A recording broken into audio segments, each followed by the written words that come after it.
안녕하십니까 선배 후배님들, 안전하는 아빠 안전아빠입니다. 오늘 영상은 이전에 이제 말씀드렸던 바와 같이 건설기술진흥법에 대해서 말씀을 드리도록 하겠습니다. 건설기술진흥법은 뭐 건설안전기술사에서도 나오지만 산업안전지도사 건설안전 분야의 2차, 3차에서도 해당되는 분야이기 때문에 제가 영상을 이렇게 만들어 보도록 했고요. 제가 공부했던 위주로 말씀을 드리는 거니까 다소 미흡한 부분이 있어도 널리 양해 바라겠습니다. 건설기술진흥법은 총 8장에 대해서 구성이 되어 있고요. 총칙, 건설기술 연구개발 지원, 건설기술인 육성, 건설엔지니어링, 건설공사 관리, 건설엔지니어링 사업자, 보칙, 벌칙으로 구성이 되어 있습니다. 오늘 영상에서는 총칙이랑 건설기술 연구개발 지원, 건설기술인 육성, 건설엔지니어링으로 말씀을 드리도록 하고요. 제일 중요한 건설공사 관리에 대한 부분은 두 번째 영상에서 말씀을 드리도록 하겠습니다.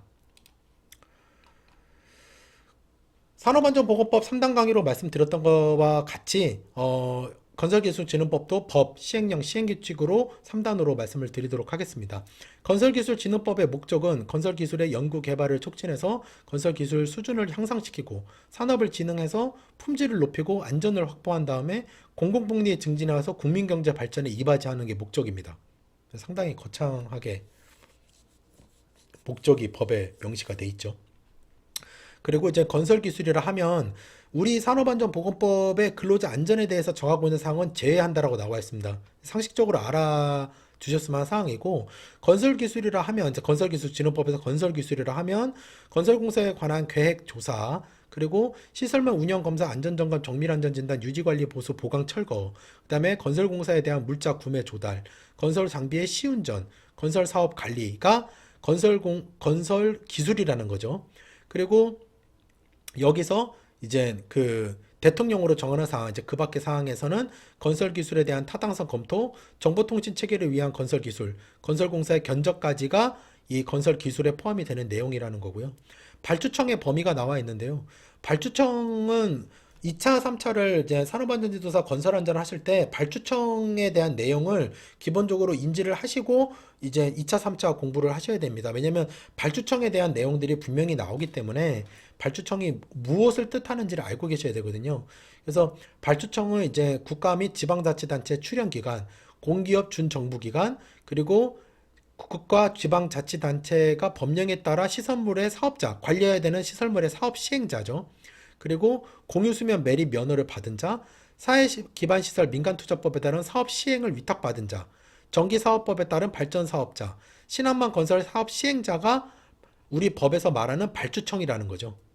그리고 건설 엔지니어링, 이제 다 정의에 대한 내용들인데 건설 기술에 관한 업무를 수행하는 것을 뜻하고, 건설공사의 시공, 보수, 철거 업무는 제외한다. 그러니까 건설 기술 업무를 수행하는 것을 건설 엔지니어링이라고 하는 거죠. 다른 사람이 위탁을 받아서 그걸 건설 엔지니어링이라고 한다라는 거죠.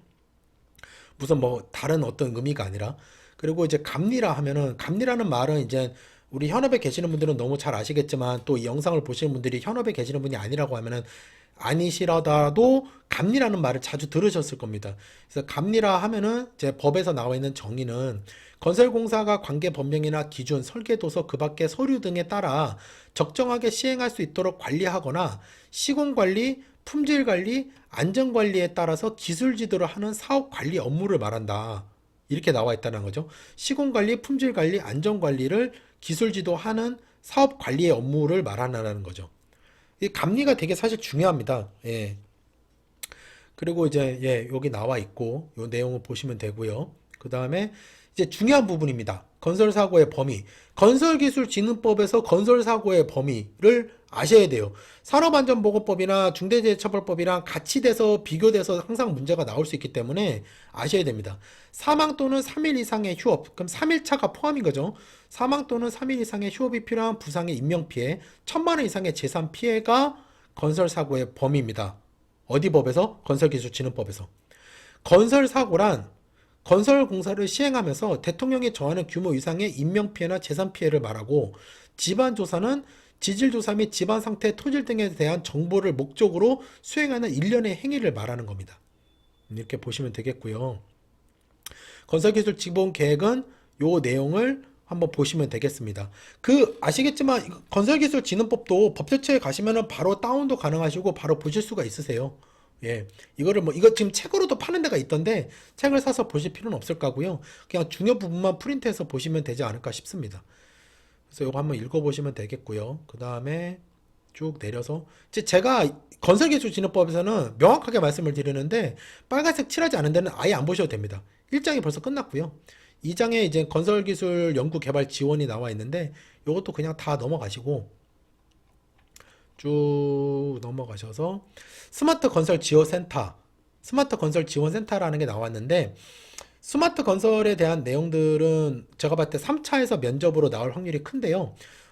보시면은 지금 이제 이 스마트 건설 지원센터의 업무 및 운영, 이 사항이 어떤 사항이냐면은 정책 개발, 연구 개발 및 보급, 그 다음에 검증 및 실증, 창업 지원과 그에 대한 정보 수집 및 관리, 동향 및 시장 정보 조사 분석, 그다음밖에 대통령으로 정하는 사항이 스마트 건설 지원센터의 업무라는 거죠. 그리고 대통령으로 정하는 사항은 개발, 보급, 활용을 촉진하기 위한 시책 수립 및 시행 지원, 그 다음에 창업자 발굴, 육성, 교육, 해외 진출 지원, 창업 공간 조성 및 운영, 건설 정보 모델링, BIM이죠. 매우 중요합니다. 이거는 이제 되게 중요한 문제인데 이 부분들이 스마트 건설 지원센터의 업무 및 운영 내용이라는 거죠. 이 내용은 알고 계셔야 될 것 같습니다. 그리고 쭉 내려가서 보시면은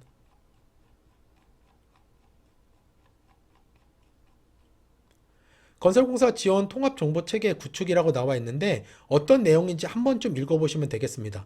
저는 어찌됐건 나올 확률이 있는 거는 체크를 해놓은 거니까요. 그래서 그 부분을 한 번씩만 좀 이렇게 체크해서 봐주시고요. 이 체크를 안 해놓은 데는 뭐 보실 필요는 없을 것 같고요. 특히나 제가 지금 이 얘기하고 있는 건설기술진흥법에서는요. 그리고 2장이 끝났고 3장 건설기술인의 육성. 건설기술인의 육성이 나와 있고요. 그 건설 기술인을 말한다. 건설 기술인은 건설 엔지니어링 사업자에게 고용되어 있는 건설 기술인, 건축사법에 따른 건설 기술인, 기술사법에 따른 건설 기술인, 국토안전관리원법에 따른 건설 기술인, 엔지니어링 산업진흥법에 따른 건설 기술인, 주택법에 따른 건설 기술인, 측량법, 해양조사에 따른 건설 기술인, 그리고 발주청에 소속되어 있는 건설 기술인이 우리 법에서 정하고 있는 건설 기술인이라는 거죠. 그렇게 아시면 되고요. 건설 기술인이라 하면은 안전하고 관련 없는데 건설 기술은 왜 알아야 되냐? 이 사람이 건설에 대해서 아냐 모르냐를 물어볼 수 있는 부분이 분명히 있다라는 거죠. 그리고 상식적으로 산업안전 지도사를 하신다고 하면은, 그러니까 건설안전의 산업안전 지도사, 건설 기술인이 뭔지 정도는 아시는 게 맞다고 저는 생각을 합니다. 그리고 쭉 내려서 보시면은, 예, 4장 건설 엔지니어링이 나와 있고요. 여기서도 크게 내용은 없습니다.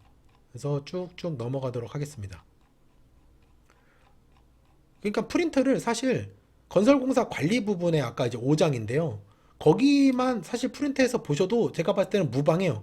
근데 이제 앞에 부분도 어찌됐건 조금 중요도가 있는 부분들이 있기 때문에 특히 건설사고의 범위나 건설사고의 정의 그런 부분들은 분명히 나올 수 있는 부분이기 때문에 제가 이제 언급을 하고 지금 이 영상을 찍고 있는 거고요. 그래서 보시면 될 것 같고 쭉 계속 내리시면은 특이한 내용은 없습니다. 뭐 여기 보시면 이제 안전관리 계획을 수립해야 하는 건설공사 및 총 공사비가 100억 이상의 건설공사 중 기술자문위원회의 심의를 받아야 한다. 요 내용을 알고 계시면 될 것 같고요. 기술자문위원 100억 이상 건설공사 중 기술자문위원회를 둔 발주청이 발주하는 다음 각 호의 어느 하나에 해당되는 건설공사라고 합니다. 요거는 이제 중요한 부분인데요. 구조물이 포함된 건설공사, 그 다음에 구조물이 포함되지 않은 건설공사 중 부실 시공 안전사고 예방을 위하여 건설사업 관리 계획의 적정성 등의 심의가 필요하다고 발주청이 인정하는 건설공사가 기술자문위원회를 둔 발주청이 발주하는 총 공사비 100억이 넘는 것 중에 안전관리 계획을 수립해야 되는 건설공사라는 거죠. 그렇게 좀 내용을 봐주시고요. 그래서 그 안전관리 계획서를 이제 제출을 하면은 기술자문위원회에서는 15일 이내에 발주청에 통보를 해야 하고 거기에서 이제 나오는 내용이 적정, 조건부 적정, 부적정. 이게 산업안전보건법의 유해위험 방지계획서랑 동일합니다. 결과가 나오는 게. 그래서 적정이랑 조건부 적정, 부적정일 때 요 내용을 암기하셔야 됩니다. 산업안전지도사 건설안전 하시는 분들은 이 내용을 암기하셔야 되고 이 내용을 보시면은 적정은 일단은 키워드가 충분히 예방할 수 있다고 인정되는 경우, 부실이나 안전사고를. 조건부 적정은 일부 보완이 필요한 경우, 키워드가. 부적정은 안전사고가 발생할 우려가 있고 근본적인 결함이 있다. 이게 이제 키워드라는 거죠. 그래서 적정, 조건부 적정, 부적정. 요 내용을 꼭 아셔야 되는 내용입니다. 그 참고로 적정은 제가 알기로 그 10%에서 15% 내외입니다. 이 서류를 내면은 그 심사 결과가 나오는 게. 그리고 조건 부적정이 거의 한 70%, 그 다음에 부적정이 한 20%, 30%. 이게 이제 면접에서 답변을 하실 때 이렇게까지 통계치를 얘기해 주시면 점수가 확 올라가죠. 예. 산업안전지도사 3차 기준으로 말씀을 드리면 건설안전 분야요. 예, 요 내용도 아까 내었던 내용입니다. 총 공사비 100억 이상의 공설, 그리고 3호 각 호에 어느 해당하는 건설 공사가 요 부분이죠. 여기서, 예. 부실시공 및 안전사고 예방을 위해 건설사고 관리 적정성 심의가 필요하다고 발주행 인정하는 공사가 해당이 된다라는 거죠. 그리고 기술자문위원회가 이제 안 할 경우에는 지방심의위원회에서 한다는 거고, 그럴 경우에 지방심의위원회는 기술자문위원회의 그 내용을 그거를 본다. 업무 내용을 동일하게 본다라는 겁니다. 건설 사업 관리는 이 단계가 있는데요. 이 단계가 시험에 나오진 않습니다. 근데 이 단계를 알고 계셔야 나중에 이제 그 DFS나 디자인 포 세이프티, 그리고 어떤 설계 안전성 검토 이런 부분들을 면접에서 답변하고 설명하실 때 이 내용들을 알고 설명을 하셔야 이해가 되세요. 그래서 설계 전 단계, 기본 설계 단계, 지금 이 설계 전 단계라면 기획 단계라고도 할 수 있죠. 그 다음에 실시 설계 단계, 구매 조달 단계, 시공 단계, 시공 후 단계, 요 단계로 이어간다는 거죠. 건설 사업 관리에서는 그 6단계까지는 모르셔도 기본적으로 기획 단계, 설계 단계, 시공 단계, 요 세 단계는 기본적으로 알고 계셔야 됩니다. 왜냐면 설계 안전성 검토나 디자인 포 세이프티에 대한 부분들을 설명할 때 이게 같이 연상돼서 들어가서 얘기를 할 수밖에 없거든요. 그렇게 보시면 되고, 단계별 업무 내용이 또 나와 있는데요. 뭐 계획, 계약 관리, 사업비 관리, 공정 관리, 품질 관리, 안전 관리, 환경 관리, 사업 정보 관리, 위험 요소 관리. 요 내용들이 사실 실제 이제 공사를 하고 시행에서부터 공사가 준공되는 과정에서 진행되는 업무 내용이라는 거죠, 사실. 요거는 이제 상식선에서 알아두시면 될 것 같고요. 그리고 건설 사업 관리에 다음 각 호의 업무 내용이 포함되어야 된다. 뭐 시공계획 검토, 공정표획 검토, 설계도면 시방서, 품질관리계획, 안전관리계획, 공사 진척 부분의 조사 검토, 하도급 타당성 검토, 설계 변경에 대한 사항의 검토, 준공검사, 시공 상세 도면, 구조물 규격 및 사용 주제. 사실 지금 이 내용들이 시험에 나온다기보다는 이런 내용들이 기본적으로 베이스에 깔려 있어야 앞으로 2차, 3차를 공부하실 때 도움이 많이 되세요. 이런 게 머릿속에 백그라운드로 깔려 계신 후에 이제 2차, 3차를 공부하실 때. 그렇게 해서 내용이 이어지고요. 40조에서 이제 건설사업 관리 중 공사 중지 명령, 설계도 시방서 그 밖의 관계 서류의 내용에 맞지 아니하게 시공해가지고 62조에 따른 안전관리 업무를 위반하고 66조에 따른 환경관리 의무를 위반해서 인적, 물적 피해가 우려되는 경우에 재시공, 공사 중지 명령이나 그 밖에 필요한 조치를 할 수 있다라는 거죠. 공사 감독자가. 그리고 요 내용들이 있음을 건설기술주의법의 공사 중지 명령에 대한 내용을 기본적으로 숙지를 해 주시고요. 요거는 이제 책임 건설 기술인에게 건설기술인의 변경, 현장 상주의 거부, 용역대가 지급의 거부, 지체, 신분이나 처우와 관련된 불이익을 주어서는 안 된다. 불이익 조치의 금지 조항에 대해서 내용을 알고 계셔 주시면 좋을 것 같습니다. 예. 예, 그렇게 해서 그 아주 짧고 굵게 건설기술진흥법 첫 번째 영상을 마쳤고요. 사실 이 건설 안전 분야에 대한 거기 때문에 그 부분은 이 건설공사 관리 부분에 대해 내용이 들어가 있기 때문에 두 번째 영상을 좀 더 집중해서 봐주시면 좋지 않을까 싶습니다. 오늘 영상은 이렇게 좀 마치도록 하고요.